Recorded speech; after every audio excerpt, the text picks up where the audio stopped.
СДСМ предлага конкретни мерки и закони кои ќе го запрат економскиот пат, кои ќе ги покачат платите и ќе ги намалат сметките на граѓаните. Но ВМРО-ДПМН упорно ги одбива.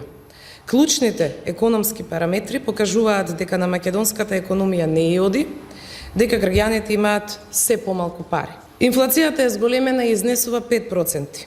Цените на храната се зголемени за 20%, индустриското производство е во пад од 1,4%, а извозот е намален за 5,9%. Реално народот осиромашува, парите од буџетот мора да бидат наменети за граѓаните. Бараме од власта и од владеачкото мнозинство да обезбеди пари за покачување на минималната плата. Тоа е работа на владата да најдат пари за поголеми плати на работниците и да им помогнат. Работниците заслужуваат достоинствен живот, а не беда и понижување.